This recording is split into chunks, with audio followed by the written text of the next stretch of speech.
Hola a todos, ¿qué tal? ¿Cómo estáis? Bienvenidos al buscador de Arkham y bienvenidos a un vídeo que para mí va a ser muy especial, porque es un vídeo en el que por primera vez os voy a hablar de mi proyecto de diseño de un juego de mesa.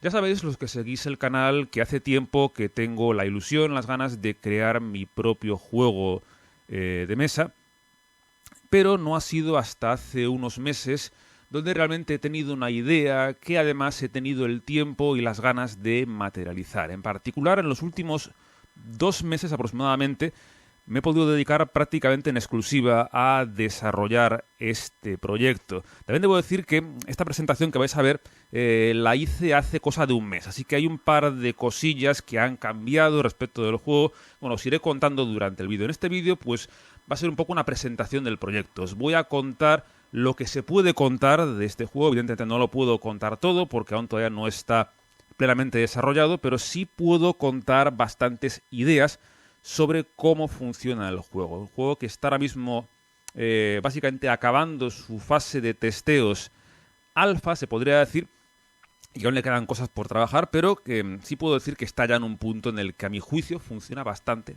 bien, ¿no? Aquí tenéis un poco el guión de lo que voy a hablar en este vídeo. Voy a empezar explicando de dónde ha venido la idea y la inspiración para crear este juego. En segundo lugar, os hablaré de las reglas básicas, los fundamentos, características básicas del juego. En tercer lugar, voy a daros una idea de en qué estado se encuentra actualmente el juego y el proyecto de desarrollo personal que tengo planificado para medio y largo plazo del juego. Y luego entraré un poco más a fondo a explicar dónde está realmente la chicha, dónde está aquello donde he intentado aportar más, donde el juego es más único y se diferencia más de otros juegos ya existentes. En particular voy a explicaros el sistema de clases que he ideado, el sistema de recursos y los diferentes ciclos de cartas que he creado. Y por último voy a explicar en más detalle una de las bases del diseño del juego, que es una distinción entre lo que se llama engine building o construcción de motores y resource management o gestión de recursos. Ya adelanto que mi juego cae evidentemente en la segunda categoría, mientras que juegos como Arkham, por ejemplo, son un poco un híbrido, tocan un poco ambas cosas, ¿no? Sin más dilación, voy a contaros ya de qué va este proyecto, arrancando por cuál ha sido la motivación personal y mi inspiración para crearlo. Ya sabéis, los que seguís el canal, que llevo muchos años jugando a Arkham Horror, el juego de cartas, y que dicho juego es la chicha de este canal. Es básicamente de lo que he hablado durante muchos años en exclusiva, hasta hace poco que he empezado ya a abrir un poco a más material, ¿no? De un modo o de otro, he jugado muchísimo a Arkham, he jugado a todas las campañas que han sacado.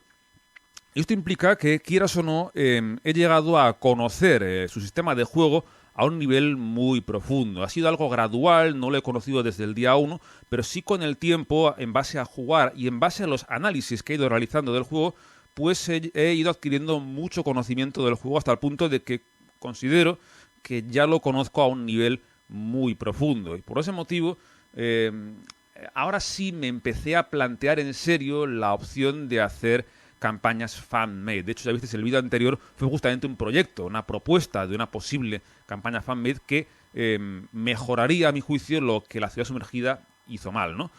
Estuve por ello planteando diferentes ideas, diferentes opciones, pero en base a lo que estuve pensando, me di cuenta de que las ideas que tenía requerían hacer algo más. Requerían cambiar radicalmente algunas de las bases del juego. Y por ese motivo me surgió la idea de hacer un juego nuevo, no hacer una campaña de Arkham, sino crear un juego desde cero que, si bien no sería originalmente un juego 100% de mi cosecha, sí que sería lo que se podría denominar, entre comillas, una evolución personal de Arkham. Una evolución porque es un juego que toma la base de Arkham. De hecho, os diría que la parte de los escenarios es muy similar a lo que hace Arkham. La parte de cartas de jugador no, es radicalmente distinta. Y luego personal, porque intenta que el juego esté a mi gusto, evidentemente. No es un juego que esté pensado en ninguna audiencia en particular, no está diseñado para apelar a una gran mayoría, ni mucho menos, sino que está pensado para que funcione del modo que yo considero que debería funcionar. Aquellos que me conocéis, si veis mis partidas, veis el estilo que tengo de pensar y de jugar, pues he ideado un juego que intenta reforzar aquello que me gusta, esa toma de decisiones que es lo que me atrae de Arkham, de modo general, ¿no? Por tanto, he creado este proyecto que he titulado Elementalistas, Caminos de Poder.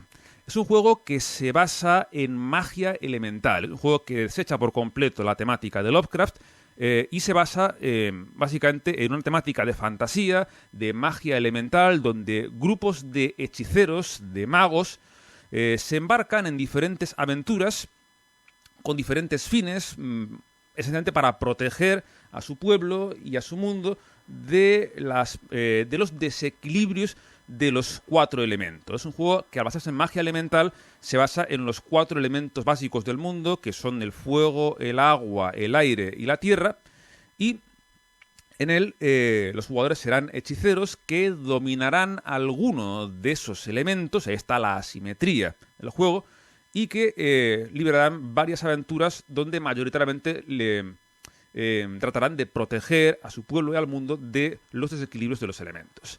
Aquí podéis ver una lista de mis principales inspiraciones, tanto a nivel mecánico como temático, que he cogido como referencia, o al menos que me han inspirado más a la hora de crear este proyecto. En cuanto a juegos, yo destacaría los 3 que podéis ver arriba. Esencialmente, los LCGs cooperativos Fantasy Flight han sido una gran referencia a nivel mecánico. Arkham en particular, y como digo, lo que es la parte de los escenarios es un cooperativo de cartas, igual que Arkham, pues la parte de los escenarios es muy similar. De hecho, cojo muchas características. La parte de las cartas de jugador ya no. Ahí sí que es algo que considero que ya rompe mucho con lo que hace Arkham. Aunque mantiene algunas cosas, ya rompe bastante con lo que hace Arkham. En segundo lugar, he cogido Magic como inspiración. Es un juego que para mí ha sido muy importante a nivel personal y que también, si bien es un juego que hoy día ya detesto, pero lo detesto más que nada por el modelo de negocio de Wizards of the Coast, de la compañía, el juego en sí, tal y como lo ideó Richard Garfield en el 93, me parece que sigue siendo magistral y aún así considero que han hecho cosas buenas en la historia del juego. Por lo tanto, para mí es una referencia, ha sido un referente a nivel mecánico. Y luego también os he puesto Ashes Reborn, porque es un juego que, si bien no lo he jugado tanto, tiene una cosa que me gusta, que es esa simplicidad mecánica. Es un juego que no intenta abarcar grandes cosas, no intenta ser particularmente complejo, es un juego que sabe muy bien lo que intenta hacer y lo ejecuta. Es un juego al que se puede decir que no le sobra nada. Una de las claves que he identificado este tiempo para identificar malos diseños de juegos son aquellos donde sobran cosas. Son juegos que claramente, si tú le quitas esto, no cambia. Al menos no es relevante. Ashes lo hace muy bien en el sentido de que no le sobra nada. Y aparte, la parte artística la he intentado inspirar mucho en Ashes. Un juego cuyas ilustraciones me parecen realmente preciosas, ¿no? Le he cogido un poco de referencia para generar las ilustraciones de este juego. Luego, a nivel un poco más temático, aquí os cito algunos libros que he cogido un poco como referencia. Quizás el que más ha podido afectar o más me he podido inspirar indirectamente sería el ciclo del Portador de Luz de Brent Weeks, una saga de 5 libros que también se basa en magia elemental, pero de un modo distinto. No se basa en los 4 elementos, sino es un sistema de colores. En realidad, de hecho, el propio Brent Weeks reconoció que utilizó Magic como referencia, solo que en vez de usar los 5 colores, él tiene 7 y hace, digamos, que crea todo un mundo en torno a un sistema de colores y magia elemental en base a los colores, ¿no? En segundo lugar, destacaría la obra en general de José Antonio Cotrina, en particular el ciclo de la Luna Roja, que es el que más he utilizado como referencia para las partes un poco más de terror. No es un juego de terror elementalistas para nada, es un juego más de alta fantasía, pero sí que puede tener algunos componentes puntuales de miedo, de terror, y ahí la aportación de Cotrina para mí ha sido un referente. Es un autor que para mí gestiona muy bien la parte del terror. Y también quiero destacar la saga Harry Potter, que para mí ha sido una referencia a nivel de vida, pero también debo decir que no se ve tanto en el juego base, y más bien será la primera expansión donde se verá un poco más la influencia de la saga Harry Potter de J.K. Rowling, ¿no? Con esto ya os he dado un poco una idea de la motivación personal y voy a pasar ya a lo realmente interesante, que voy a hablaros de los fundamentos del juego. ¿Qué es realmente el juego de Elementalistas?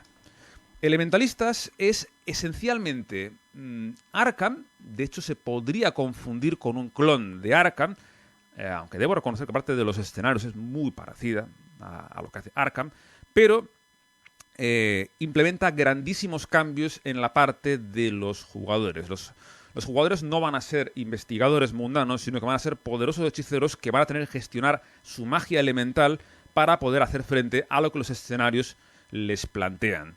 Es un juego que se basa en Arkham, cambiando gran parte de lo que hacen los jugadores y cambiando detalles, pequeñas cosas del motor que mueve el juego, para hacerlo más adecuado a lo que yo intento hacer con mi diseño, ¿no? Cada jugador en Elementalistas va a representar a un hechicero que va a dominar uno de esos 4 elementos. En el juego base tengo 4 hechiceros, un hechicero de fuego, otro de agua, otro de aire y otro de tierra. Aquí tienes el ejemplo de la hechicera de agua. Podéis ver que hay muchas similitudes con Arkham, por ejemplo el sistema de 4 habilidades numéricas. El hecho de aquí no hay cordura, son magos, son hechiceros poderosísimos, que son intrépidos, no tienen miedo a nada de lo que se encuentran, por lo tanto no hay cordura, no hay horror y tampoco hay voluntad. El resto de habilidades sí que se aparece mucho a Arkham. Tendríamos la fuerza, la percepción, que es lo que añado yo en mi juego, que es importante, ahora veréis por qué, la inteligencia y la agilidad, muy similar a lo que hace Arkham. Cada mago tiene esos 4 atributos. Tiene el elemento que domina, que ya veréis que esto es lo que va a determinar los mazos y cartas que se le pueden incluir. Tienen una habilidad personal y unos puntos de vida. Es muy simple, muy sencillo, no tiene mucha más historia. Cada hechicero dominará uno de esos 4 elementos. Y cada turno, cada hechicero va a generar automáticamente un maná de su elemento. En el caso de la hechicera de agua, por ejemplo, generará un maná de agua. Ese maná se colocará sobre su carta de hechicero y durante el juego podrá usar ese maná para lanzar hechizos. Los hechizos son el tipo de carta más poderoso que hay en este juego y te dejarán canalizar el maná para hacer poderosas jugadas. El tema está en que solo tienes un maná cada turno. Y si bien podrás usarlo en lanzar un hechizo de coste 1, nada te impedirá ahorrarte ese maná, hacer un turno en el que hagas otras cosas y esperar al turno siguiente para generar un segundo maná y poder hacer una jugada de coste 2. Como por ejemplo esta que podéis ver aquí, es un hechizo de coste 2 porque tiene 2 símbolos de agua en la esquina superior derecha. Ahí está el coste que tendría ese hechizo. En cada turno se generará un maná que podrá usarse o guardarse para turnos posteriores o para responder con ciertas cartas a lo que hagan los enemigos y se podrá usar para lanzar hechizos. Es un juego que, como dije antes, cambia por completo toda la parte de las cartas de jugador y solamente se basa en 2 tipos de carta, apoyos y eventos, que mantienen los nombres y un poco de la estructura de Arkham, pero aquí no hay cartas de habilidad. Y ya veréis por qué, porque si bien va a haber pruebas de habilidad, no van a funcionar exactamente igual. Va a haber algunas diferencias importantes, ¿no? Aquí tenéis el ejemplo de una carta neutral. Esta carta no tiene coste arriba a la derecha, eso quiere decir que se puede jugar sin pagar ningún coste aparte de una acción. Las cartas neutrales ya os digo que son una parte fundamental del diseño del juego y ahora voy a explicar por qué son la base, son la referencia que he usado sobre la cual he construido todos los hechizos de cada uno de los 4 elementos. Es un juego que, como digo, tiene una dinámica muy similar a Arkham, en el sentido de las fases que van transcurriendo durante la ronda. Aunque hago algunos cambios, hay una serie de pasos intermedios que no son exactamente iguales.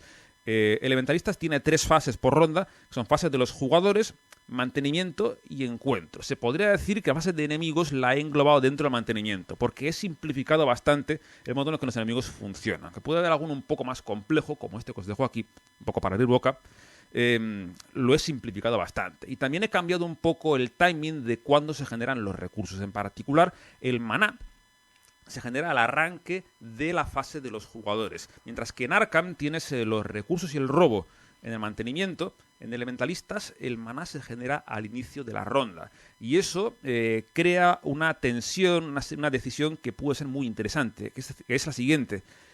¿Uso el maná ya para jugar algo ahora o me lo guardo para intentar responder a cosas que pasen en el mantenimiento o en la fase de encuentros. Como dije antes, la parte de los escenarios y cartas de encuentros es prácticamente un calco de Arkham. Es muy similar. Aquí podéis ver una carta de lugar, de localización, y si veis un poco sus números, características, veis que es algo muy similar, aunque hay alguna pequeña vuelta de tuerca que os puede llamar la atención. Aquí os he dejado una lista de las diferencias más importantes que hay en la parte de los escenarios entre Elementalistas y Arkham. Primero, evidentemente, he cambiado gran parte de la jerga para adaptar el juego. Por ejemplo, en Elementalistas no se investiga, se busca. No se encuentran pistas, se encuentran indicios. Y también hay algunos cambios en algunas partes de la jerga. Por ejemplo, no hay traiciones, sino peligros. Poner algunos ejemplos. En segundo lugar, los enemigos son una amenaza más seria, de modo general, que en Arkham. En Elementalistas todos los enemigos son cazador. Todos se mueven buscando a los hechiceros y están activamente buscándoles y tratando de causarles daño. Sobre todo al contrario que Arkham, donde los investigadores tienen que sentirse muy poco poderosos, muy inferiores a los enemigos a los que se enfrentan. En Elementalistas también, pero no tanto.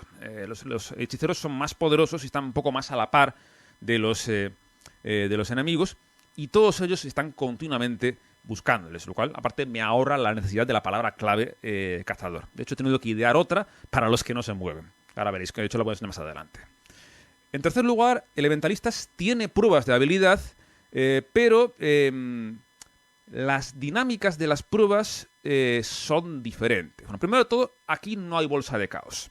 En su lugar, lo que tenemos es un dado, un D20, y una tabla de modificadores, lo cual es algo muy similar a algunas de las reglas caseras que he visto de Arkham, gente que no les gusta con esto de la bolsa y que prefieren tirar un dado y así ahorrarse tener que hacer la extracción de la bolsa. En este caso yo he implementado eso de base, y en particular lo he hecho por varios motivos. Primero, por motivos temáticos, porque primero de todo la bolsa de caos tiene una función muy temática en Arkham. De hecho, el equipo de diseño siempre explicó que la bolsa de caos se creó para que la experiencia de extraer una ficha dé miedo, que sea una experiencia visceral, meter la mano en la bolsa y ver qué extraes, hasta qué punto te va a fastidiar la ficha que has sacado. Y también para que hasta cierto punto seas tú quien eliges tu propio destino, eres tú quien ha cogido la ficha y la has sacado, ¿no? Eso en Arkham funciona porque es temático. Sin embargo, en Elementalistas no considero que no tiene por qué ser así. Aparte, he hecho otra cosa interesante, que es que es un juego al que le he quitado los éxitos y fallos críticos.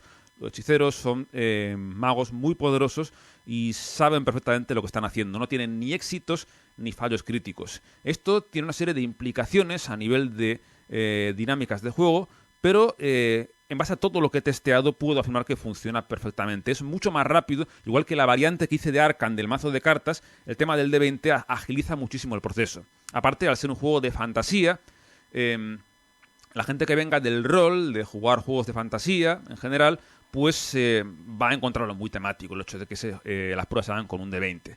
Sin embargo, también debo decir que tal y como he planteado el juego, lo he diseñado para que las pruebas de habilidad sean algo que quieras evitar a toda costa. Porque los hechizos, la mayoría de hechizos, te van a permitir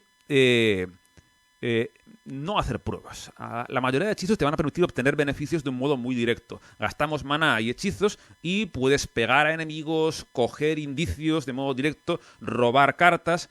Te van a permitir hacer muchas cosas que de modo general te requerirían pruebas. La prueba de habilidad es algo que va a estar ahí, pero mi objetivo como diseño a nivel de diseño es que sea el último recurso, que sea si tienes que jugártela porque no te queda otra. Si juegas bien, deberías de poder usar tus hechizos para evitar prácticamente siempre o trivializar incluso las pruebas de habilidad. Aparte de un sistema que será modular en cuanto a la dificultad. Tendrás varios modos de dificultad y cada dificultad, cada nivel tendrá una tabla distinta. Por ejemplo, normal igual tienes entre +1 y -4, estilo Arkham. Pero puedes jugar en fácil, que estará entre +2 y -3, o en difícil, que estará entre 0 y -5. Yo por ahora he jugado en normal siempre y funciona bastante bien. Otra cosa en la que Elementalistas se destaca respecto de Arkham es que no todos los lugares se buscan, entre comillas, lo que en Arkham sería investigar usando el intelecto. Esto implica que no se puede hacer lo que se hace en Arkham con los personajes buscapistas. De hecho, más adelante pondré un ejemplo de lo que no me gusta de Arkham, que es cuando tú montas un motor de un personaje buscapistas que es capaz de ir en piloto automático, en autopilot. Pones tu Dr. Christopher, Higher Education y vas a tiro fijo. Vas a investigar como si no hubiera mañana y no tienes que pensar nada, ¿no? Sin embargo, esto en el Elementalistas va a ser más complicado de hacer porque el intelecto no te va a buscar todos los lugares. Es verdad que en Arkham alguna vez hay algún lugar que no se investiga con el intelecto, pero es raro, es la excepción. Sin embargo, en Elementalistas, las 4 habilidades pueden tener que usarse para investigar un cierto lugar. Cada lugar tendrá junto al velo un simbolito, como este que podéis ver aquí, que va a decir qué habilidad tienes que usar para buscar ese lugar. Por lo tanto, no puedes chutarte una habilidad y vivir de ella. Aparte, mi juego, tal y como lo he planteado, desincentiva por completo la idea de los motores. La idea de cartas como Dr. Christopher o la lupa, aquí no existen. Aquí tendrás que estar siempre gestionando lo que tienes. Y por último, también diría que Elementalistas trata de reimplementar algunas cosas que Arkham implementaba en sus inicios y que por motivos inexplicables dejaron de utilizarse. Cosas que originalmente se hacían en Doom, Witch Carcosa y que funcionaban y que eran maravillosas y que no tenían ningún problema y que por lo que sea dejaron de hacerse. Y empezaron, como digo, con las ideas de pinza a partir del Círculo Roto. Por ese motivo yo en este juego he intentado repescar aquellas cosas que Arkham hacía bien en los inicios y basar todo el juego en ellas. Porque está por lo que funciona, de todos modos.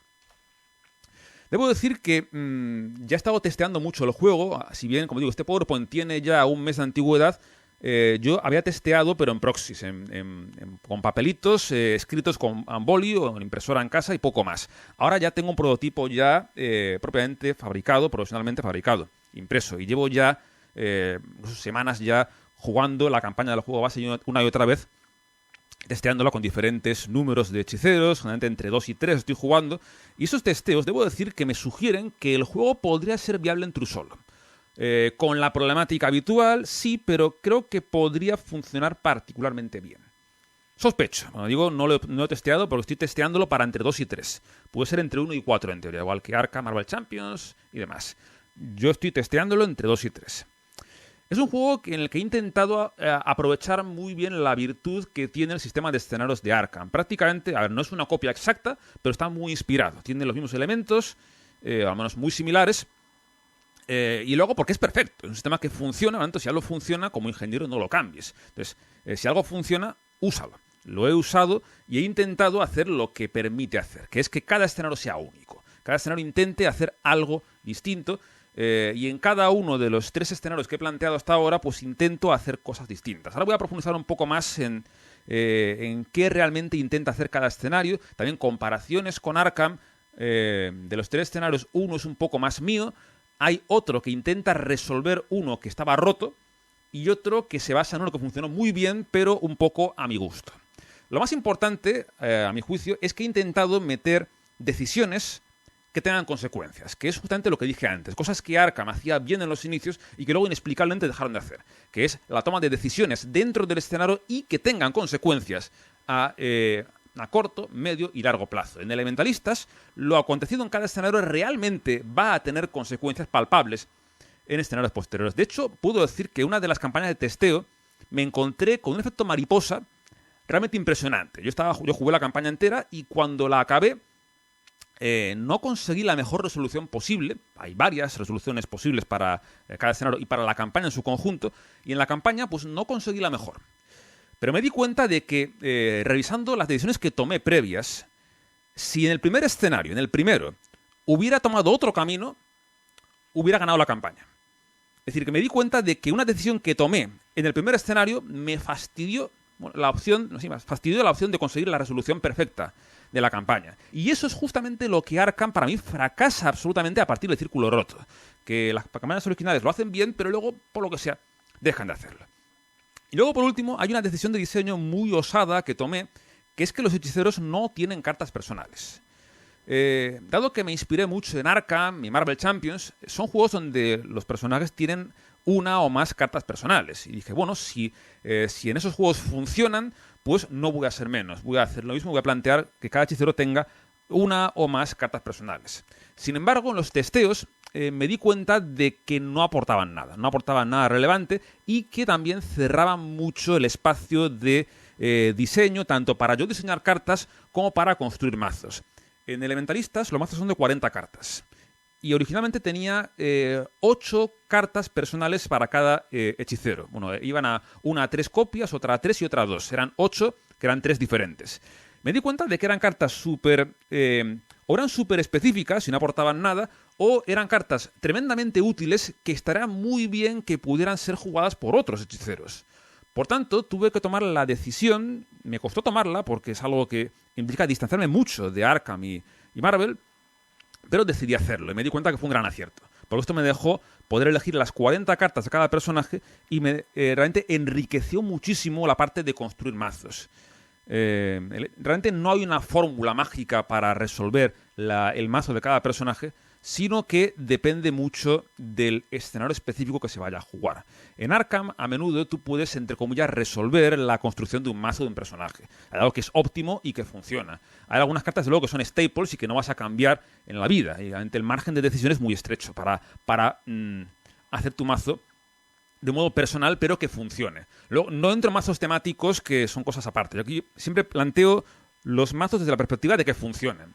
Y para que funcionen no hay mucha chicha en Arkham. Una vez tú encuentras lo que funciona, pues ya está, no te puedes salir mucho de eso si quieres ganar. Otra cosa que quieras hacer más temático, está muy bien, parece muy bien, pero si quieres ganar, tienes que hacer cosas muy concretas. En mi juego he intentado sobre todo que el escenario que vas a jugar realmente te marque el mazo que le deberás hacer a tu personaje. Antes de avanzar, voy a hacer una cosa más, que voy a mostraros algunas palabras clave que he inventado para el juego, para abrir un poco de boca, para que veáis un poco qué es lo que Elementalistas hace. Te diré que incluso las 4 que muestro aquí perfectamente podrán funcionar en Arkham, pero no sé por qué no se han hecho, ¿no?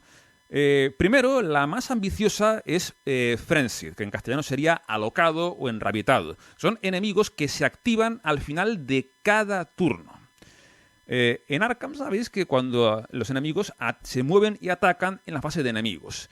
En Elementalistas también ocurre en el mantenimiento, en este caso hay una parte que es activación de enemigos que se mueven y atacan, pero si los enemigos tienen la palabra clave Frenzied, esto implica que al final de cada turno de cada jugador se van a activar. Por ejemplo, con 2 jugadores o 2 hechiceros, ponte que uno de ellos se roba a un enemigo que tiene la palabra clave Frenzied.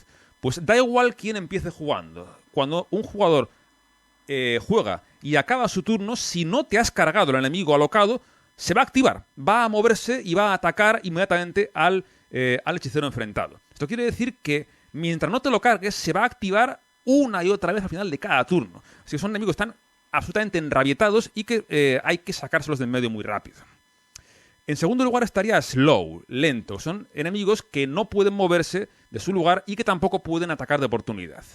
Son pues la antítesis de los cazadores. Al igual que en Arkham tienes cazadores, que son los que sí se mueven, en Elementalistas todos se mueven excepto los lentos. Es una palabra clave más bien para jefes y para enemigos que están anclados en un lugar.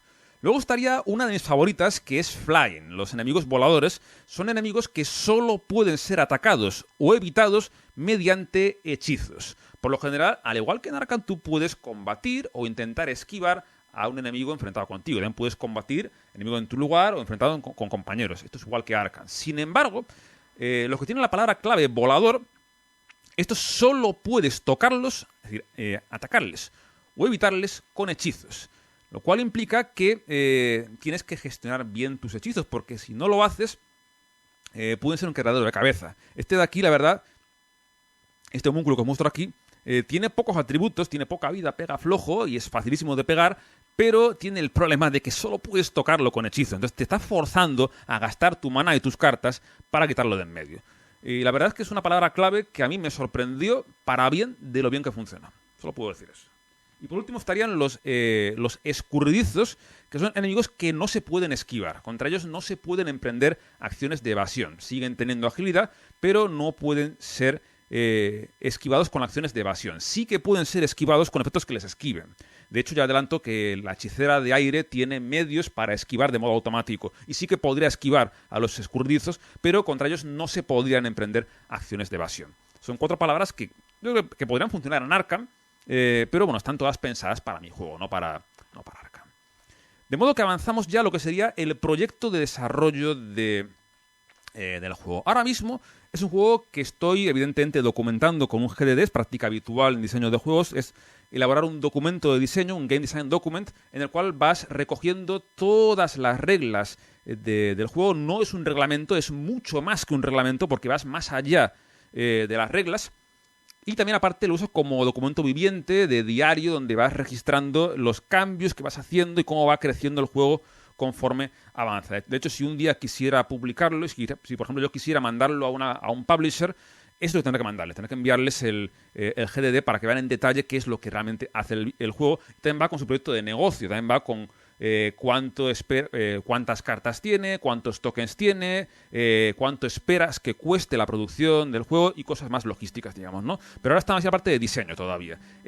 Bueno, aquí veis un extracto de la cabecera, que es la versión del 13 de julio. Tiene prácticamente un mes ya de antigüedad. Ahora estoy por la 0.22b, ahora mismo. Así que todavía le queda bastante. ¿Ves? Cuando escribí esto estaba en camino del primer prototipo impreso, que ya lo tengo y ya lo he jugado extensivamente estas últimas semanas, ¿no?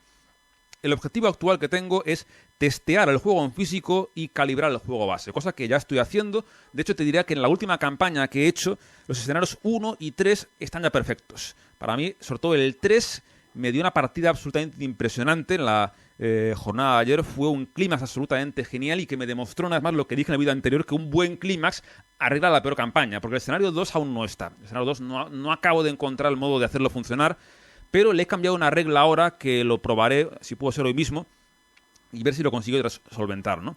Porque hay muchos problemas de timing, de tiempo en ese escenario. Tiene una idea muy ingeniosa y que funciona, pero no está equilibrado todavía. Entonces, eso aún le falta.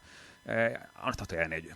Aquí tenéis un poco los contenidos del juego base. Son 118 cartas de jugador, que serían 4 hechiceros, 14 cartas neutrales, que puede usar cualquier hechicero y que no cuestan maná. Aquí no hay recursos, como en Arkham. Aquí solamente el maná y las acciones son tu recurso. Las cartas neutrales no cuestan nada, pero son muy flojitas, son la base para construir todo. Y luego tienes hechizos de los 4 elementos. Tienes 25 hechizos de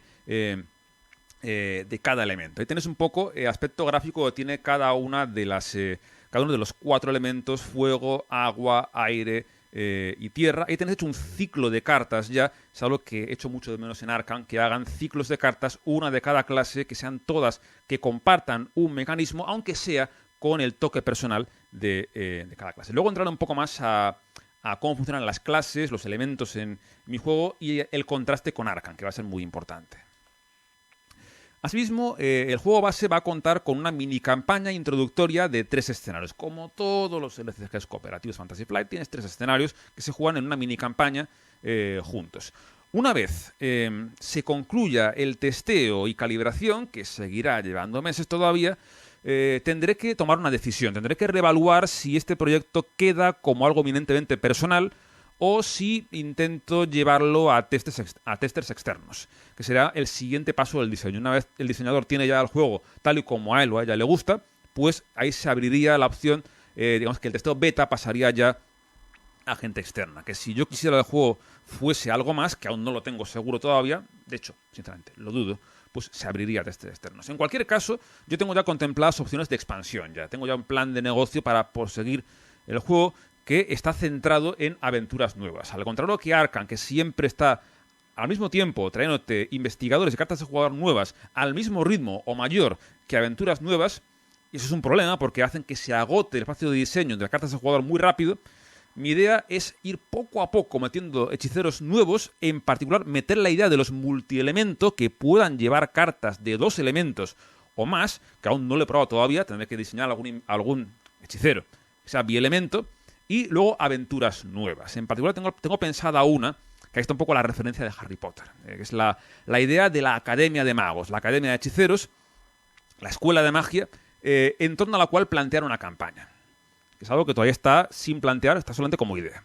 Mi idea, en cuanto a lo que es plan a largo plazo, será el siguiente. Sería agrupar las expansiones en bloques de 3, hacer 3 expansiones, es decir, 3 campañas, cada una con un par de hechiceros nuevos y un pequeño elenco de cartas de jugador nuevas.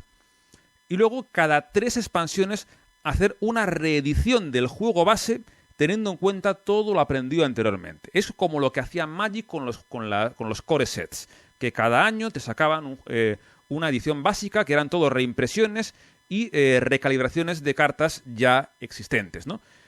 Aquí no será cada año, porque esto no es Magic, esto no es abusivo para el consumidor, sino igual cada 3 años o cada 4 años. Si hago, por ejemplo, una al año, cada 4 años haría una reedición del juego base y ahí habría una rotación. Ahí, digamos que a partir de cada juego base nuevo, todo lo anterior dejaría de tenerse en cuenta para el diseño de las expansiones próximas. Pero evidentemente, como es cooperativo, la gente podrá jugar si quiere con las cartas antiguas. Esto es lo del Current Legacy Environment, pero aquí ya implementado desde cero. Porque es lógico, porque si no el juego morirá. Tarde o temprano acabará muriendo si no pones algún tipo de sistema de rotación. Entonces, yo lo pondré para el negocio, bueno, la idea es ponerlo para el negocio, pero que la gente puede jugar si quiere con las cartas de todas las expansiones. También aviso que las reediciones del juego base no aportarán mucho, porque van a ser cartas muy similares y puede que cambien solamente algunas. Cogeré lo que funcione de las expansiones y lo meterá. Igual probablemente haga otra campaña de demostración para tener un poco de aliciente, para que se coja el juego base, pero no sería tampoco un gran aliciente para gente ya establecida, ¿no? Esta campaña introductoria que he diseñado por ahora, para este primer prototipo, se llama Las Brechas Elementales. Es una historia donde los hechiceros, originalmente, son enviados a investigar el molino del pueblo. Los vecinos están advirtiendo que el molino del pueblo se ha vuelto loco, que está girando a una velocidad desmedida y que incluso hay quien afirma que está oyendo explosiones y luces parpadeantes que aparecen, que destellan en el interior del edificio. Así que nos mandan a nosotros, como hechiceros del pueblo, como guardianes del pueblo, a entrar al molino y averiguar qué es lo que está pasando. Esta investigación, escenario 1, va a poner de manifiesto la existencia de una especie de laboratorio secreto que está oculto en algún lugar del bosque, que no sabemos dónde está. Está un poco la característica del segundo escenario que ahora comentaré. Y ahí, por lo que sea, se están haciendo experimentos que están poniendo en peligro la integridad de los elementos, el equilibrio, la estabilidad de los 4 elementos, y que ha pasado algo que, de no detenerse, pues las brechas elementales en la realidad podrían acabar teniendo una consecuencia catastrófica, podrían acabar destruyendo el propio tejido de la realidad. De modo que los hechiceros tendrán que investigar el origen de todo esto y ponerle fin en una confrontación épica final contra los elementos. Es un poco la idea de la mini campaña que he puesto para demostrar lo que es el juego, ¿no? Lo fundamental, como dije antes, es una mini campaña que trata de forzar que haya decisiones tanto dentro como fuera de los escenarios y que tengan consecuencias tanto en el propio escenario como a nivel de campaña. Esto, sobre todo, he intentado imbuirlo mucho en el primer escenario, para que se vea de base ya lo que un sistema como Arkham puede llegar a hacer. Los escenarios todos ellos van a tener múltiples caminos, resoluciones posibles, al contrario que hoy día en Arkham prácticamente los escenarios son resoluciones o ganas o pierdes, y eso se echa un poco en falta que puedan tener varias resoluciones que dependan de lo que ha pasado durante el propio escenario. Tiene que haber diferentes caminos y resoluciones al margen de las posibles consecuencias.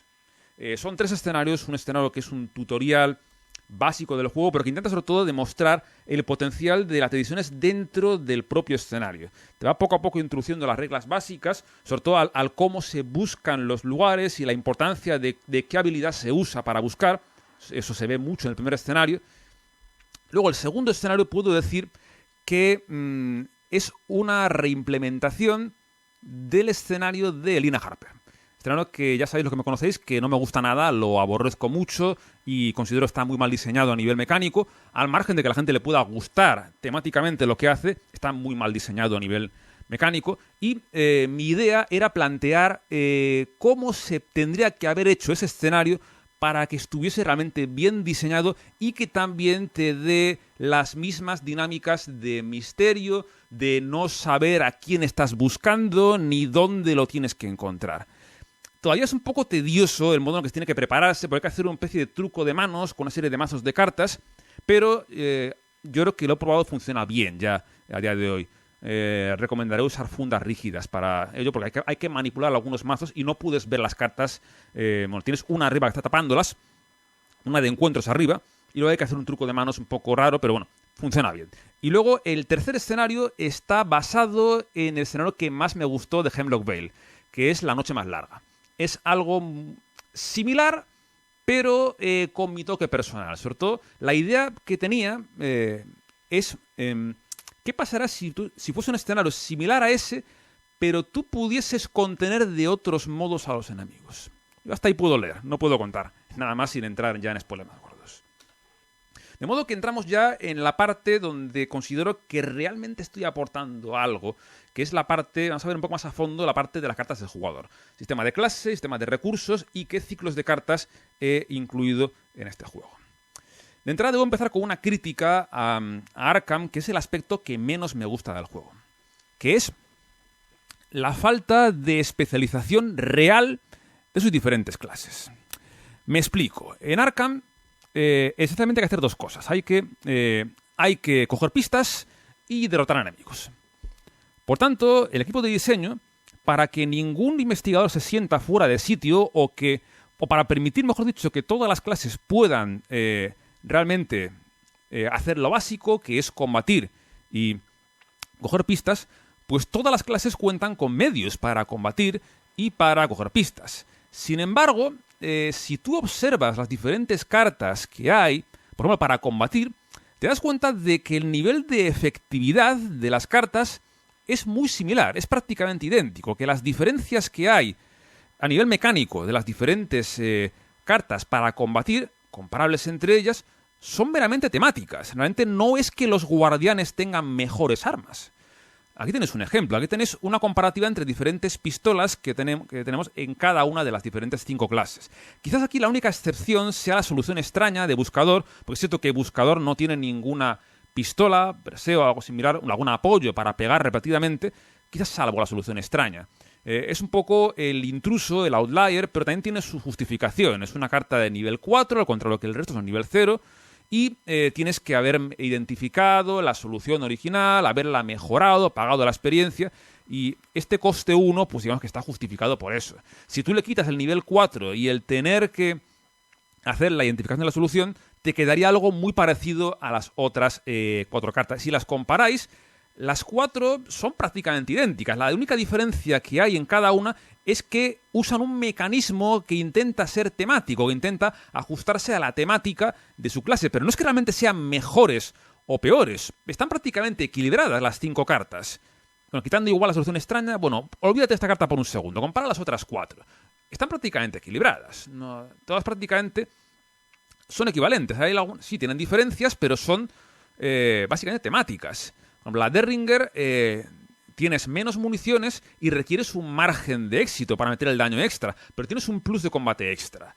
La Consunción, pues es igual que la automática del 45, solo que tienes el uso de la voluntad, la habilidad buena del místico, que es un poco compensa al +1 de combate, y el tema del efecto adverso en caso de simbólica. Y luego la Derringer 18, la de Estela, tienes solo 2 municiones, pero tienes un plus de combate adicional y tiene la seguridad de que las municiones se van a aprovechar. Pero si tú comparas las 4 cartas, no es que sean mejores ni peores. El nivel de efectividad de las 4 es prácticamente idéntico en relación a lo que tienes. En consecuencia, la conclusión a la que he llegado es que en Arkham las diferencias entre las clases no son mecánicas, son eminentemente temáticas. Todas pueden pegar por igual, todas pueden coger pistas por igual. Sin embargo, las diferencias son que puede haber más o menos cantidad, no calidad, cantidad de cartas. O sea, los guardianes tienen más armas, sí es verdad, pero esto no implica que los otros personajes, las otras clases, no tengan medios igual de buenos, igual de eficientes para pegar. Incluso en clase buscador tienes, por ejemplo, el Tengo un Plan. Una carta que pega por 4 daños, bueno, que puede pegar por 4 daños. Una pegada por 4 daños sería la envidia de cualquier guardián. Tienes en Rebelde la puñalada por la espalda que pega por 3. En Místico, Cuchilla Espectral, pega por 3. Son cartas que son la envidia de cualquier personaje guardián. Un guardián para pegar de 3 debes tener una carta muy buena o combar con golpe brutal o algo así. Así que en realidad yo me doy cuenta de que no es que sean mejores combatientes, es que tienen más armas y que igual los personajes tienen más combate base. Los personajes, pero las cartas del jugador son prácticamente idénticas a nivel de efectividad. Si tienes una colección suficiente, cualquier clase puede hacer prácticamente cualquier cosa básica. Las diferencias son solamente temáticas. Por tanto, para mí, al plantear elementalistas, era imperativo que cada elemento no solo tuviese su propia temática y mecanismos, que también, sino que también debía ser realmente efectivo en lo suyo. Es decir, que de verdad las cartas de un elemento que es bueno haciendo algo sean estrictamente mejores que las del resto de elementos que también intentan hacer lo mismo. De este modo tienes un incentivo real para jugar un cierto personaje o un cierto elemento. No tener más cartas que hagan lo suyo, sino que lo hagan mejor. Eso es importante. Lo cual no quita que el resto de clases de elementos también puedan hacerlo, pero lo harán a un mayor coste o con menor eficiencia. Voy a poneros un ejemplo. Aquí tenéis una carta neutral, que es el golpe diestro. Una carta que te deja meter un daño directo a un enemigo que esté en tu lugar. Carta neutral, puede ir en cualquier hechicero, en cualquier personaje, y no te cuesta maná. Por una acción puedes jugar la carta y hacer lo que pones. Un evento, pegas por uno a un enemigo en tu lugar. Como dije antes, las cartas neutrales las he diseñado, fue lo primero que diseñé, pero he querido que sean la base. Cartas que te den conversiones de recursos muy poco efectivas, pero que permitan a cualquier personaje hacer lo que sea, pero de un modo muy, muy poco efectivo. Un daño se puede cargar a algún enemigo de los primeros, puede dar un golpe de gracia en la puntilla a algún enemigo, pero no te va a sacar de un apuro esto.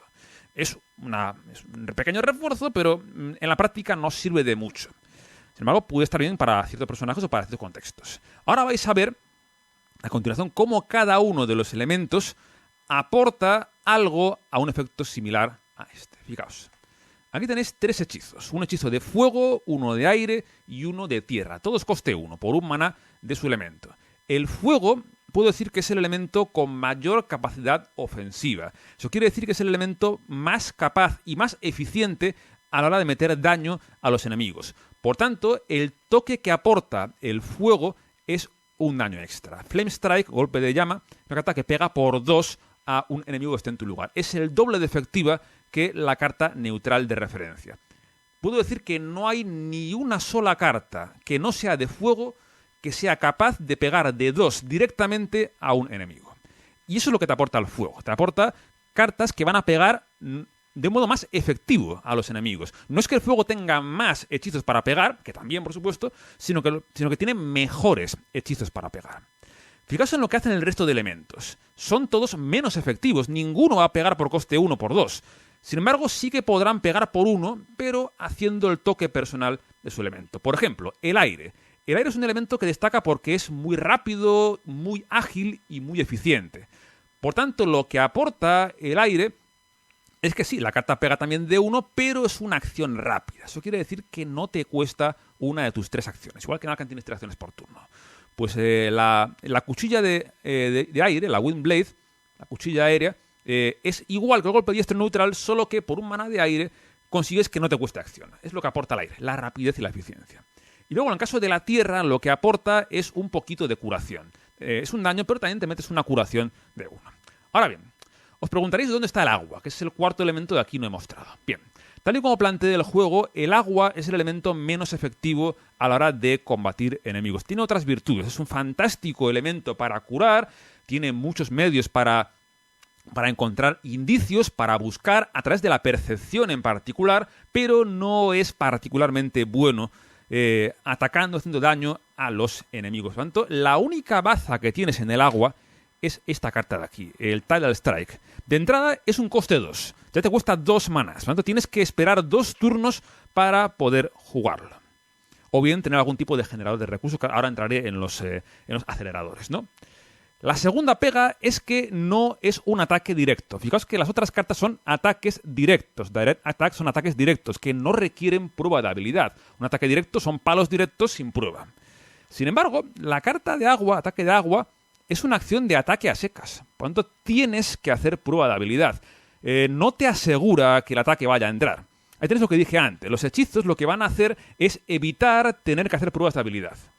A no ser que sea un efecto muy potente o que el elemento no sea particularmente bueno en eso. El agua es un elemento muy malo a la hora de atacar enemigos. La ventaja que tienes con esta carta es que usas la percepción, que es la habilidad buena de los hechiceros de agua, y que pegas por 3. Sí, pegas más fuerte, pegas por 3, pero tienes muchas pegas. Tienes el tema de que cuesta 2 manás, es decir, tienes 2 turnos de preparación, y el coste de oportunidad de no poder hacer nada más que esto, y el hecho de que tienes que hacer prueba. Y ten en cuenta que aunque use la percepción, en elementalistas no hay pluses estáticos, son rarísimos. Tu percepción será tu base, que en el caso de la hechicera de agua es 4. Con 4, con modificadores de hasta -4, -5 normal, vas a pasar las canutas para superar esta prueba. Podrás hacerlo si aportas cartas, que ahora voy a entrar en eso. Pero tendrás un coste extra. El agua puede pegar, pero tendrás que currártelo mucho, tendrás que gastar mucho. Ahí tenéis lo que Arkham no hace. En Arkham todas las clases son igual de buenas a la hora de pegar. Al menos las cartas son igual de efectivas para pegar por sí solas, pero no son más eficientes. En elementalistas sí hay diferencias claras de eficiencia en las cartas, y cada elemento solo es realmente bueno y realmente efectivo en lo suyo. Aquí tenéis una lista, un resumen de en qué es realmente efectivo cada elemento. El fuego es un elemento puramente ofensivo. Es ataques, daños directos, y es prácticamente incapaz de hacer nada más. Sus cartas eminentemente van a usarse para pegar y dañar a enemigos. Sin embargo, no quita que puedan tener cartas para hacer otras cosas. Por ejemplo, tengo una carta que son las llamas del juicio, que es un hechizo por 2 que roba 3 cartas a un hechicero de fuego. Robar 3 cartas por 2 es muy poco eficiente. De entrada tienes una carta neutral, la Deep Concentration, que te roba 2 cartas, sin pagar ningún recurso. Tienes la acción básica de robo, como Arkham, por una acción puedes robar una carta, y la carta neutral puedes robar 2. Pero el fuego tiene un hechizo por 2 manás de fuego que robas 3. Es más efectivo que el robo de la carta neutral y que el robo básico, pero te compromete mucho. 2 manás son 2 turnos de funcionamiento. Sin embargo, en caso de desesperación, te puede hacer falta. De hecho, la campaña anterior la gané justamente gracias a esa carta. Porque al hechicero de fuego le sobraba maná, pero no tenía nada que hacer con él. Pero tenía la llama del juicio. Entonces dije, bueno, no me queda otra. Voy a jugar a la llama del juicio, y robé 3 cartas, y ahí me robé el hechizo que me valió para luego ganar la partida. En segundo lugar, el agua es un elemento que destaca por la curación y por es bueno con la percepción. Es muy solvente para buscar, para encontrar lo que en Arkham serían pistas, indicios. El aire destaca por la rapidez, la eficiencia, tiene muchas acciones rápidas, tiene muchos efectos de cartas que por maná de aire ahorras acciones o eres más eficiente, pero también es más débil. Es un elemento que tiene muy poca vida, la hechicera de aire tiene muy poquita vida, pero es muy rápida y tiene cartas que le dejan hacer muchas cosas, aunque de modo poco efectivo. Y por último, la tierra será el elemento del equilibrio y la defensa, el tanque. Es un elemento muy lento, pero que es sólido. Puede hacer un poco de todo, y en particular destaca porque es muy buen buscador. Es muy bueno encontrando indicios, y es el único elemento que puede encontrar indicios, o sea, pistas en Arkham, de modo directo, sin falta de hacer pruebas. Pasamos al sistema de recursos. Aquí es un poco lo que más me preocupaba a la hora de plantear el juego, que es que el sistema de recursos estuviera equilibrado. Tal y como lo he planteado el juego, el sistema de recursos genera solo un maná por turno y se genera al arranque de la ronda, no el mantenimiento. Es una decisión de diseño que replanteé un montón de veces. Hubo veces que lo puse en 2, intenté testearlo con 2, pero me di cuenta de que sobraba. El maná sobraba, al final daba malas sensaciones. Tenías muchas opciones y te abrumaban, ¿no? El juego era mucho más interesante cuando tenías más hechizos jugables que recursos para gastar en ellos. Por ello, bajé de vuelta a 1 y lo dejé ahí, es donde considero que funciona perfectamente. Sin embargo, esto no quita que pueda haber cartas capaces de generar maná, de hacer lo que en Magic se llama rampeo o aceleración. Cartas que te dejen generar más maná de lo habitual y, por tanto, poder hacer más jugadas. Sin embargo, en mi experiencia de juegos de cartas, es muy importante no liarla, porque si la lías con un generador de recursos, todo el juego se ve comprometido. Y el ejemplo más bestia es el famoso Senescal de Gondor, de El Señor de los Anillos. Es una carta que ella solita, a mi juicio, descontroló y rompió por completo todo el juego. Una carta que me di cuenta cuando jugué mucho al juego que dependías mucho de quién la sacaba y cuándo la sacaba. Esta carta, si la pillabas en el mando inicial, era modo fácil. Y si no la pillabas, el juego se complicaba muchísimo. De hecho, tengo entendido que todo el diseño del juego se hacía teniendo en cuenta la presencia de esta carta por la cantidad de recursos brutal y rotísima generada. Por tanto, Esta carta yo en esencia me la clavé en la pared y siempre que pensaba en el diseño de los recursos la miraba. Esto es justo lo que no debes hacer. Es mi referencia de lo que no hay que hacer.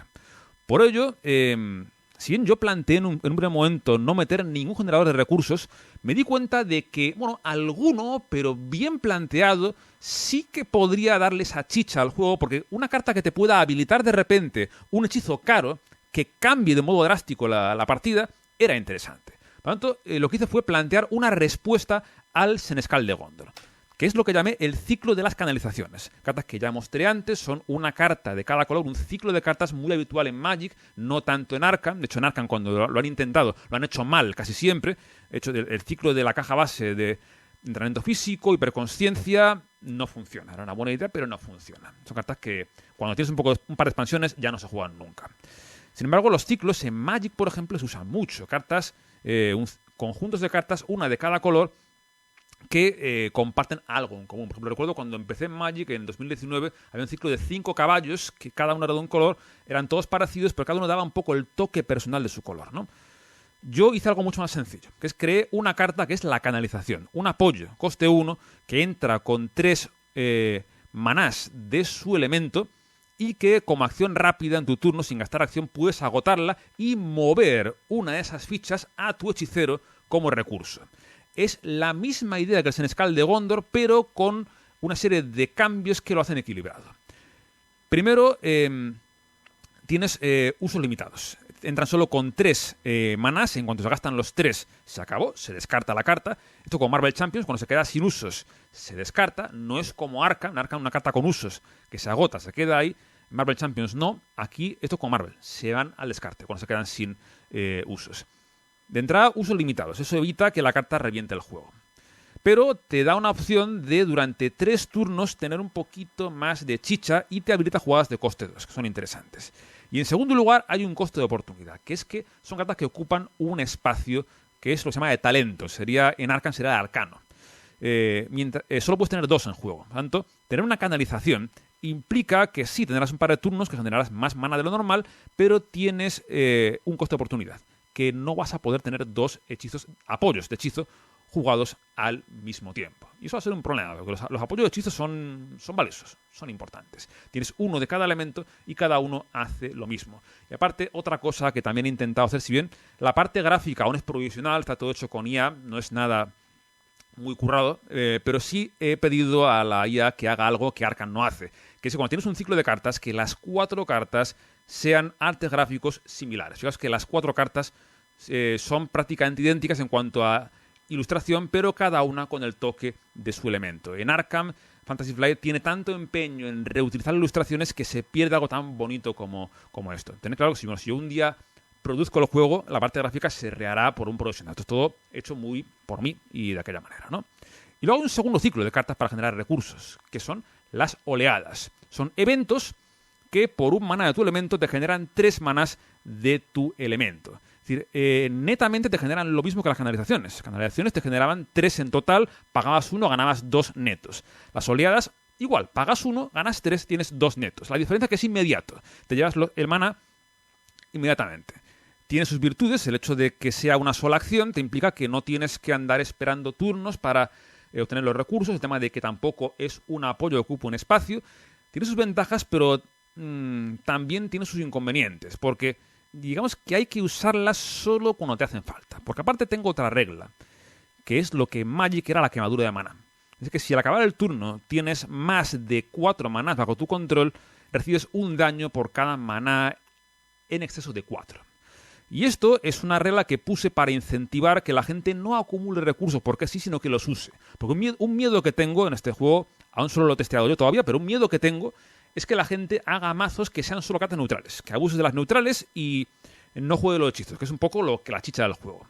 Entonces, un pequeño incentivo para jugar hechizos es la quemadura de mana, que es que no acumules mucho mana. De este modo, las oleadas son cartas que debes usar solo cuando las necesitas. Porque puedes ser tentado, mira, si no hubiera quemadura de mana, estas cartas tú las jugarías cuando te las robas. Total, no tengo ningún coste de oportunidad por acumular mana. Ya lo gastaré más adelante. Pero no, hay que tener cuidado porque ese mana te va a quemar. En parte, esa regla equilibra un poquito estas cartas y las pone un poco más a la par que las canalizaciones. Son las únicas cartas, las oleadas y las canalizaciones, que pueden generar maná. Y a mi juicio el juego está perfectamente equilibrado de este modo, porque se pueden jugar hechizos de coste 2 y 3 y es razonable. Tengo uno de coste 4, pero el testeo me está demostrando que es dificilísimo jugarlos, aún con estas cartas. Por lo general las cartas que se juegan son costes 1, 2 y 3. Hay algún 4, pero es rarísimo poder jugarlo. Entre 1, 2 y 3 es lo razonable. El juego está diseñado de un modo que es lo que se denomina un diseño bottom-up. Arkham es un diseño top-down. La diferencia es que en Arkham se parte de la temática. Cuando se plantea una carta, la primera idea es temática. Por ejemplo, quiero hacer un machete. Eso es lo primero. Quiero hacer un machete para el juego. Y en base a eso, pensamos, vale, quiero hacer un machete. ¿Qué carta, qué números, qué coste habría que poner para que eso estuviera equilibrado? Y se tantea, en realidad. En Arkham las cartas se equilibran con el testeo. Motivo por el cual, ahora que han dejado de testear, pues el juego se rompe muy rápidamente. Y hay cartas que no se han testeado. El círculo roto no se ha testeado, a mi juicio, por ejemplo. Y eso explica por qué salen cartas tan rotas. Porque ellos simplemente la plantean temáticamente y no se paran a pensar si está equilibrado o no. Ellos esperan a testear para luego equilibrarla. Ellos testean y ven, oye, está muy roto esto. Pues bájale el nivel de potencia. Yo no hice eso. Yo hice un sistema que es lo que hacía Magic en su época, cuando el juego les importaba un poco. Lo que hacían, ellos tenían unas tablas que decían para cada color cuánto debía costar cada efecto. Había un sistema económico, un sistema de conversión de recursos que les decía exactamente cuánto tenía que costar cada carta o cuánto tenía que hacer. Es decir, cada carta estaba diseñada de modo matemático. Y por ese motivo Magic es un juego que en limitado sigue funcionando bien. Porque el diseño es, aunque puede ser top-down a veces, mayoritariamente se basa en sistemas de recursos de conversión muy calculados. No esperan el testeo, sino, bueno, también testean, por supuesto, pero ellos tienen un framework, un sistema que les dice cuánto debería costar cada carta. Está calculado matemáticamente. Lo tenía Garfield en su momento y se siguió usando durante los años, ¿no? Por ese motivo, mis cartas están todas calibradas matemáticamente. Tengo una tabla que, bueno, si la muestro, estaría destripando y rompiendo el juego, estaría en la base de todo el juego, pero tengo unas tablas con las que he calculado cuánto debería hacer cada carta en su elemento. Y también no solamente eso, también he hecho algunas cartas que han querido poner énfasis en las interacciones entre los diferentes elementos. Una cosa que me di cuenta cuando diseñaba el juego es, vale, tengo cartas de 4 elementos: fuego, agua, tierra, aire. ¿Qué pasaría si los enemigos también pudieran tener elementos? ¿Y cómo interactuarían las cartas de jugador con dichos elementos? Ahí se me ocurrió la idea de hacer un sistema en el que cada elemento sea fuerte o débil frente a otro. Tengo un sistema en el cual que funciona de este modo. El fuego bate a la tierra bate al aire, el aire bate al agua y el agua bate al fuego. Originalmente tenía una tabla que decía que siempre que atacabas a un enemigo con el elemento opuesto, bueno, el elemento que bate a ese otro elemento, pegabas por un daño extra, o al revés, si pegabas con un elemento débil le pegabas de menos. Me di cuenta de que eso era enrevesadísimo y complicaba innecesariamente el juego, así que lo quité. Lo quité nada más de testearlo un par de veces, pero la idea estaba bien. La idea estaba bien del hecho de que cada elemento pudiera ser más o menos fuerte contra otros. Entonces lo que hice fue, en vez de crear una regla base, que era imposible de recordar y enrevesadísima, la idea fue, oye, y si en vez de eso planteas cartas específicas, ciclos de cartas, que solo pueden atacar a un tipo de enemigo de carta concreto. Y ahí es donde sí empezó a funcionar. Creé 2 ciclos de cartas, que son los dominios y los aplaques, que son cartas de un cierto elemento que solo pueden jugarse contra un enemigo o peligro, lo que en Arkham serán traiciones, de un cierto elemento. Y aquí tenéis el ejemplo de las 4 cartas del ciclo de los dominios. El ciclo de los dominios son cartas que puedes jugar en respuesta cuando un personaje en tu lugar se roba una carta de encuentros que es del tipo al que tu elemento bate. Por ejemplo, el agua claramente bate al fuego, ¿no? Por tanto, cuando el dominio de agua, carta, por cierto, cuya ilustración me encanta, aunque es generada con IA, como digo, creo que quedó muy, muy bien, es cuando un personaje en tu lugar se roba una carta de fuego. Si es un enemigo, vas a hacerle un daño y vas a autoevitarlo. Y si es un peligro, traición, cancelas la revelación. Será la barrera de protección de Arkham. De hecho, el prompt que le di a la IA para las ilustraciones es: hazme como la barrera de Arkham. Y quedó, yo creo, bastante bonito. En general, cada elemento batiendo a su elemento opuesto. Y luego están los aplaques, que son cartas para hacer daño directo a un enemigo de un tipo específico. Por ejemplo, el aplaque de agua es una carta que por un maná de agua pegas de 3 a un enemigo, pero que solo puede ser de tipo fuego. Son cartas muy potentes, incluso que rompen el sistema de matemático de acumulación de recursos, pero me doy la libertad de hacerlo porque son cartas tan circunstanciales que valen solamente contra cosas tan concretas que vale la pena. Y aparte me deja hacer una cosa muy bonita, que es que según el escenario que juegues, te puede interesar más o menos, según el mazo de encuentros que haya, te puede interesar más o menos incluir el mazo cartas de dominio y de aplaque. De hecho, aquí esto nos lleva al sistema de mejoras. Al igual que Arkham, tenemos en Elementalistas un sistema de cartas mejoradas. Al arranque de una campaña solo puedes tener cartas sin mejorar. Yo no las llamo nivel 0, yo las llamo cartas mejoradas y no mejoradas. Las no mejoradas son las que conforman el mazo base. Y también he planteado cartas de nivel mayor de 0, que sencillamente se basan en el sistema de conversión que comenté antes en las tablas, pero tienen un plus de eficiencia, que te justifican por qué el por qué has gastado la experiencia en esas cartas. La experiencia aquí se genera en resoluciones. Aquí no hay lugares con victoria ni enemigos con victoria. La experiencia depende eminentemente de la resolución alcanzada, lo cual también me fuerza a mí a poner un esfuerzo extra en que cada escenario tenga diferentes resoluciones posibles. En mi juego, la idea de las cartas de Color Hate, las que pueden atacar a un elemento concreto, me dio la idea de que podría ser interesante permitir a los jugadores entre escenarios intercambiar cualquier carta de nivel 0. Y funcionó asombrosamente bien, porque cada escenario de los 3 tiene un mazo de encuentros diferente y tiene más o menos cartas de ciertos elementos, enemigos y peligros que son elementales y que pueden ser objetivo de los dominios. Por tanto, hay escenarios donde te interesa llevar los dominios, o según qué elementos te interesa llevarlos, y otros en los que no. Por ejemplo, en el tercer escenario, en el final, te interesa mucho llevar los dominios, pero en el primero no, porque no hay prácticamente ningún enemigo elemental, ¿no? Por tanto, se me ocurrió la idea de que habrá que permitir a los jugadores cambiar cartas no mejoradas de nivel 0 entre escenarios. Sin embargo, también querría que hubiera una cierta progresión durante una campaña y un sistema de experiencia. Sin embargo, lo hice de un modo diferente a Arkham. En Arkham, las cartas mejoradas pueden tener variantes de nivel 0 o no tenerlas. Por ejemplo, el policía raso tiene variantes de nivel 0 y nivel 2. Vale. Pero también hay cartas de nivel mayor de 0 que no tienen variante de nivel 0. Por ejemplo, la escopeta es nivel 4, pero no tiene escopeta de nivel 0. Por tanto, yo veo complicado de justificar temáticamente por qué de repente ahora tienes una escopeta que antes no tenías.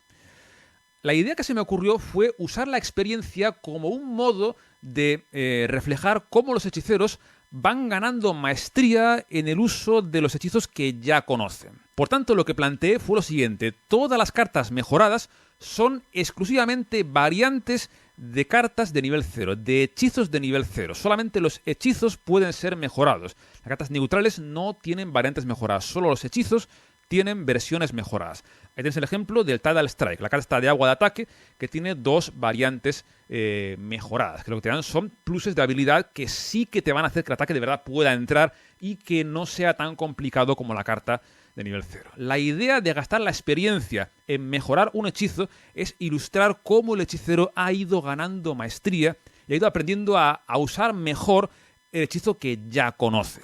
Lo cual es temático y es interesante. La regla para poder incluir una carta de nivel mayor de 0 en el mazo es que es obligatorio que al término del escenario anterior tengas en el mazo una versión de nivel menor de la carta que quieres incluir. Por ejemplo, si yo tengo una hechicera de agua y quiero comprar la versión de nivel 4 del Tidal Strike, pues para poder comprarla, las reglas me obligan a cambiar una versión de la misma carta que esté ya en el mazo previamente y que sea de un nivel inferior. Solamente puedes, entre comillas, mejorar la carta. Si no tienes una versión de nivel 0 de esta carta, o nivel menor, no podrías añadirla en el mazo. Porque lo que ilustras es cómo tu hechicero ha ido ganando maestría en el hechizo y ha ido aprendiendo a usarlo de un modo más efectivo. Así que, por un lado, las cartas no mejoradas pueden cambiarse libremente y las mejoradas requieren sí o sí mejorar una carta ya existente. De modo que para terminar ya con el vídeo voy a rápidamente a contar una de las otras bases del juego, que es un juego que se basa en gestión de recursos y no en montar motores. Arkham, de hecho voy a arrancar con una crítica a Arkham, es un juego que intenta al mismo tiempo ser un constructor de motores, engine building y gestión de recursos. Es un juego en el que por un lado tienes cartas que son motores que puedes tener eternamente en juego y sacar beneficio turno tras turno, pero al mismo tiempo tienes también la opción de aportar cartas y gestionar tus cartas y recursos. Sin embargo, el problema que tiene Arkham es que si tienes un motor que esté bien montado, puede llegar a trivializar y hacer innecesaria la parte de gestión de recursos. Y el ejemplo típico son los personajes buscapistas. Si tienes, por ejemplo, a Daisy Walker o a cualquier buscador con un buen intelecto base, le pones la lupa, el Dr. Christopher, Higher Education ya va solo. Ya no tienes que gestionar recursos, ya no tienes que aportar cartas y todo va de investigar una y otra vez como si no hubiera mañana y ya no tienes que pensar mucho, digamos, ¿no? Hay otros personajes que sí funcionan de un modo más tipo cuestión de recursos. Cualquier personaje basado en cartas de habilidad, como Mincy Fan o Winifred, sí que deben gestionar cuándo tirar cartas y por qué. Ahí sí son más gestión de recursos. Pero también tienen algunos motores que pueden estar rotísimos, como por ejemplo la pitillera, en el caso de Winifred, que puede estar rotísima, en particular la versión mejorada, ¿no? Arkham, digamos que es un juego que podría estar mejor hecho en el sentido de que un motor bien montado puede llegar a trivializar o hacer innecesaria la parte de gestión de recursos. Por ese motivo, todo mi juego, todo mi proyecto apuesta 100% por la gestión de recursos. En cada turno tienes que optimizar lo que tienes. No tienes ningún apoyo que sea un motor infinito. No tienes ninguna carta que tú plantes y eternamente te genere algo. Incluso los apoyos, todos ellos tienen una vida limitada que tienes que gestionar. Todos entrarán con una serie de usos o cargas que deberás gestionar. Casi todos deben aparte agotarse para poder utilizarlos para evitar turnos muy potentes. Y en caso de que no tengan cargas o usos, pues tendrás que pensar muy bien cuándo usarlo. Porque tienes aquí el amuleto de la suerte, que es mi respuesta al Lucky, al qué suerte de Arkham. Es una reliquia que hace lo mismo que el qué suerte, solo que tienes que ocupar un espacio, el espacio de reliquia, mientras la pones en juego, y tienes que pensar muy bien cuándo descartarlo para hacerte ese +2 de habilidad. Y también fijaos que en este juego, si bien hay pruebas de habilidad, no hay iconos de habilidad. La diferencia con Arkham es que en Elementalistas todas las cartas se pueden tirar para hacer un +1 puntual de habilidad. Y esto hace que las cartas sean un recurso en sí mismas, y hace que el robo de cartas sea doblemente importante. De modo que, en resumen, he hecho un vídeo ya más largo de lo que me gustaría, como siempre, pero quería contar en detalle de qué iba este proyecto. Es un juego que es una evolución personal de Arkham Horror LCG con una temática de magia elemental, basado en hechiceros elementales que van viviendo una serie de aventuras durante las cuales van a ir poco a poco alcanzando un mayor grado de maestría en sus hechizos. Juego cooperativo en base a las virtudes de cada elemento más allá de la componente temática. Tienes razones para elegir un personaje u otro. Si llevas al personaje de fuego, tendrás más poder de combate que nadie. Si llevas a la hechicera de agua, podrás curar mejor que nadie y tendrás muy buenos medios para buscar. Si llevas a la de aire, tendrás mucha eficiencia, rapidez, agilidad y medios para contener enemigos, pero estará muy frágil. Y si llevas al de tierra, tendrás un tanque capaz de aguantar mucho, podrá pegar un poco y podrá coger muchos indicios de modo directo. Los escenarios tendrán múltiples caminos hacia la victoria, muchas resoluciones, decisiones interesantes dentro de los escenarios y un diseño que se basa 100% en gestión de recursos. No hay ningún motor, no hay ningún plus estático con vida infinita y en cada turno deberás saber cómo optimizar tu posición y cómo usar el maná de tu elemento de manera táctica y estratégica. Sí, con esto pues ya cierro esta presentación de este proyecto que para mí ha sido una cosa absolutamente increíble haber podido sacar esto adelante y llegar a algo funcional. Es algo que me ha parecido realmente brutal y tengo muchas ganas de seguir trabajando en él y empezar a plantear ya posibles expansiones. En cuanto a proyecto, como digo, por ahora es algo personal, por ahora no es algo que vaya a publicar. Aparte, serán muchos problemas. Meterse ahora con un publisher o a sacar el juego a la luz, pues me implicará muchos problemas a nivel de vida que no quiero tener ahora mismo. Pero bueno, si hay alguna alternativa, alguna opción, pues dejadla en los comentarios porque me interesará ver cómo este proyecto podría llegar a más gente siempre y cuando sea para mí posible, porque también llevo mucho esfuerzo en esto, tampoco quiero que dar la idea o dar todo el proyecto de un modo muy liberal, no sea que acabe en manos de que no debería acabar. Pero bueno, es una cosa que ya iré pensando en el futuro. Lo que sí puedo hacer es igual jugar en el canal la campaña. Sí puedo llegar a hacerlo. Tengo el prototipo aquí en físico. Podría jugarla en el canal para que vieras cómo fluye el juego. Entonces, si os interesa, dejadlo en los comentarios porque podría sin problema jugarlo y para que vieras cómo fluye todo durante el juego. Y luego, como digo, ahora mismo la idea es que sea un proyecto personal. No es algo que vaya a ver la luz, pero nunca digas nunca. No sé muy bien qué deparará el futuro, pero desde luego lo que es el proyecto sí querrá compartirlo con vosotros y que vierais un poco lo que es, en qué consiste y que me digáis qué os parece o qué pensáis en base a lo que he contado en este vídeo. Así que, bueno, por hoy voy a dejarlo aquí. Como siempre, gracias por estar ahí. Un saludo y hasta la próxima. Adiós.